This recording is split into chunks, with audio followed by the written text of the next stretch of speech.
Welcome to flavours of நெல்லை. இன்றைக்கி என்னோட கிச்சனில் காரசாரமான நண்டு மசாலா தாங்க செஞ்சு காட்ட போகிறேன். வாங்க அதை எப்படி செய்கிறதுன்னு பார்க்கலாம்.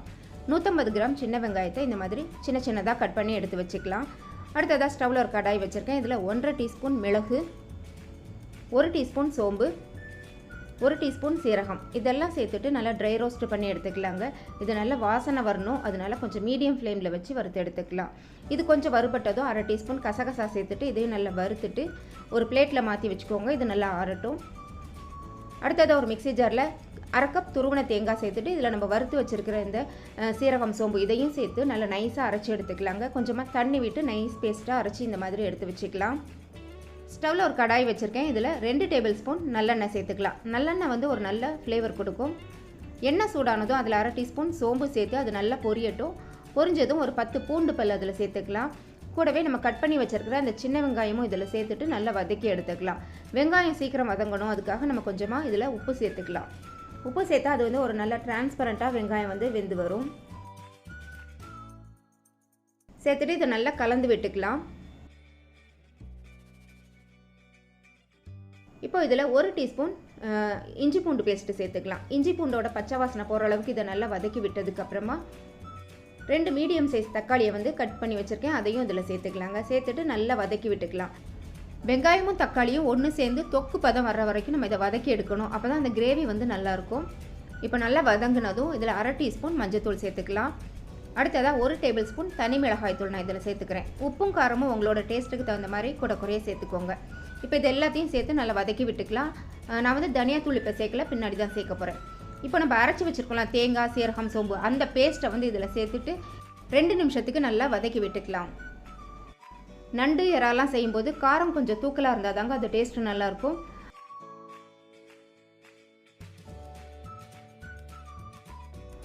இப்போது இதில் நான் 1 டம்ளர் அளவுக்கு தண்ணி சேர்த்துக்க போகிறேன். கொஞ்சமாக மிக்ஸி கழுவுன தண்ணியும் அதுக்கப்புறமா கொஞ்சமாக தண்ணியும் நான் சேர்த்துட்டு நல்லா கலந்து விட்டுக்க போகிறேன். உங்களுக்கு எந்த அளவுக்கு கிரேவி திக்னஸ் வேணுமோ அதுக்கு தகுந்த மாதிரி நீங்கள் தண்ணி சேர்த்துக்கலாம்.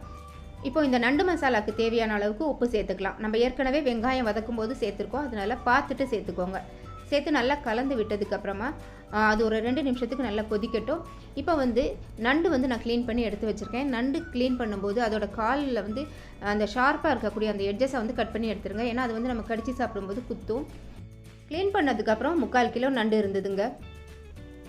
இப்போ பாருங்கள், இந்த மசாலாவில் எண்ணெயெல்லாம் பிரிஞ்சு கரெக்டான ஒரு பக்குவத்தில் இருக்குது. இந்த ஸ்டேஜில் நம்ம க்ளீன் பண்ணி வச்சுருக்கிற நண்டெல்லாம் இதில் சேர்த்துடலாங்க. நான் இன்னும் தனியாத்தூள் சேர்க்கலை. ஏன்னா தனியாத்தூள் ஃபஸ்ட்டே சேர்த்துட்டோம் அப்படின்னா அந்த மசாலாவோட கலர் வந்து மாறிடும், அந்த ரெட் கலர் வந்து அப்படியே கிடைக்காது. அதனால தான் இந்த நண்டு இதெல்லாம் சேர்த்து நல்லா கலந்து விட்டதுக்கு அப்புறமா தான் நான் தனியாத்தூள் சேர்க்க போகிறேன். இந்த மாதிரி செய்யும் போது அந்த ரெட் கலர் வந்து உங்களுக்கு அப்படியே ரிட்டைன் ஆகும். நண்டில் மசாலா எல்லாம் படுற மாதிரி நல்லா கலந்து விட்டுருங்க.